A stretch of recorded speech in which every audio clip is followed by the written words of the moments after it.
Public ಟೈಮ್ಸ್ಗೆ ಸ್ವಾಗತ. ಕಾಲದಿಂದ ಬಂದಂಥದ್ದು ಇವತ್ತಲ್ಲ. ಇವತ್ತು ನಾವು ಸೃಷ್ಟಿಕರ್ತರ ಆಗಕ್ಕೆ ಸಾಧ್ಯ ಇಲ್ಲ. ಸೃಷ್ಟಿಯಾದಾಗ ಇವನು ಎಲ್ಲಿದ್ದ? ಈ ಭೂಮಿ ಸೃಷ್ಟಿಯಾದಾಗ, ಮಾನವ ಕುಲ ಸೃಷ್ಟಿಯಾದಾಗ ಅನ್ನೋದು ಅರಿವೇ ಇಲ್ಲ ಅವರಿಗೆ. ಅವರ ವೈಯಕ್ತಿಕ ಏನು ಬೇಳೆ ಬೇಯಿಸ್ಕೊಳ್ಳೋದಕ್ಕೆ ರಾಜಕೀಯ ಒಂದು ಹಿತದೃಷ್ಟಿಯಿಂದ ಎಲ್ಲೋ ನಾನು ಸ್ವಯಂ ಘೋಷಿತ ಈ ರಾಜ್ಯದ ನಾಯಕ ಆಗ್ಬೇಕು, ಈ ರಾಜ್ಯದ ನಾನು ಹುಲಿ ಆಗ್ಬೇಕು ಎಲ್ಲ ಸ್ವಯಂ ಘೋಷಿತಾರೆ. ಯಾರು ಕೇಳ್ತಾರ್ರಿ? ಅವರು ಅದು ಕೇಳಿದಿಲ್ಲ.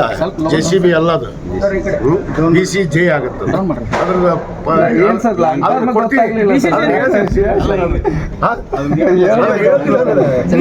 ಸ್ವಲ್ಪ ಜಲ್ದಿ ಹೇಳಿದ್ರೆ ಮಜಾ ಇರೋದಿಲ್ಲ. ಅದನ್ನ ನಾನು ಸ್ಟಡಿ ಮಾಡಕತ್ತೀನಿ. ಸ್ಟಡಿ ಮಾಡಿ ಸರಿಯಾದ ನೋಡ್ರಿ ಅಲ್ಲಿ ಯಾರು ಕೂಡಕತ್ತಾರ ಅನ್ನೋದು ಬಹಳ ಸ್ಪಷ್ಟವಾಗಿ ಕಾಣ್ತಾ ಇದೆ ನಿಮಗೆ. ನೀವು ನೋಡ್ತಾ ಇದ್ದೀರಿ ಮಾಧ್ಯಮದವರು. ಅಲ್ಲಿ ಯಾರು ಕೊಡ್ತಾರಪ್ಪ? ಬೆಲ್ಲದ ಅರವಿಂದ್ ಬೆಲ್ಲದ್, CC ಪಾಟೀಲ್, ವೀರಣ್ಣ ಕಡಾಡಿ ಅವರು, ನಾನು ಅವ್ರ ಹೆಸರು ಇನ್ನೊಂದಿಷ್ಟು ಮಂದಿ ಇದಾರ.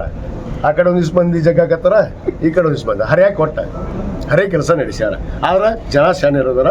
ಇದು ಹರಿಯಾಗಿಲ್ಲ. ಜನರಿಗೆ ತಪ್ಪು ಹಾದಿ ಕೊಟ್ಟರು ಕೂಡ, ಸಂದೇಶ ಕೊಟ್ಟರು ಕೂಡ ಜನರು ಪ್ರಜ್ಞಾವಂತರಿದ್ದಾರೆ. ಅವ್ರದೇ ಆದ ನಿರ್ಧಾರಗಳಿದಾವೆ. ಅವ್ರ ನಿರ್ಧಾರ ಮಾಡ್ತಾರೆ. ರಂಭಾಪುರ ಶ್ರೀಗಳು ಹಿಂದೂ ಅಂತ ಬರ್ಬೇಕಂತ ಹೇಳ್ತಾ ಇದ್ದಾರೆ. ನೀವು ನಿನ್ನೆ ಸಭೆಯಲ್ಲಿ ನಾನು ಪಾಲ್ಗೊಂಡಿದ್ದೀನಿ. ನಾನು ಅತ್ಯಂತ ಗೌರವಪೂರ್ವಕವಾಗಿ ಪಂಚಬೀಜಾಧೀಶ್ವರರು ಪ್ರಥಮ ಬಾರಿಗೆ ಅವರು ಎಲ್ಲವನ್ನ ತ್ಯಾಗ ಮಾಡಿ, ಅವರ ಪ್ರತಿಷ್ಠೆ, ವೈಯಕ್ತಿಕ ಒಂದು ಸ್ವಾಭಿಮಾನವನ್ನು ತ್ಯಾಗ ಮಾಡಿ ಸಮಾನವಾಗಿ ಕೂತಿದ್ರು. ಎಲ್ಲ ಸ್ವಾಮಿಗಳು, ಸುಮಾರು 1000 ಜನ ಸ್ವಾಮಿಗಳಿದ್ರು. ಎಲ್ಲರೂ ಕೂಡಿ ಸಮಾನ ವೇದಿಕೆಯಲ್ಲಿ ಕೂತಿದ್ರು. ಸಮಾನತೆಯನ್ನು ಈ ನಾಡಿಗೆ ಸಂದೇಶ ಕೊಡಬೇಕು. ಎಲ್ಲ ಧರ್ಮೀಯರನ್ನು, ಎಲ್ಲ ಜಾತಿ ಜನಾಂಗವನ್ನು ಒಗ್ಗಟ್ಟಾಗಿ ಕರ್ಕೊಂಡು ಹೋಗ್ಬೇಕಂತ ಒಂದು ನಿರ್ಧಾರ ಆಗಿದೆ. ಇವು ಸುಳ್ಳು ಆರೋಪಗಳು. ಯಾರು ಕೂಡ ಹಿಂದೂ ಬರ್ಸಂತ ಹೇಳೋದಿಲ್ಲ. ಹಿಂದೂ ಬರ್ಸಕ್ಕೆ ನಾವು ಸಿದ್ಧನೂ ಇಲ್ಲ ಅನ್ನೋ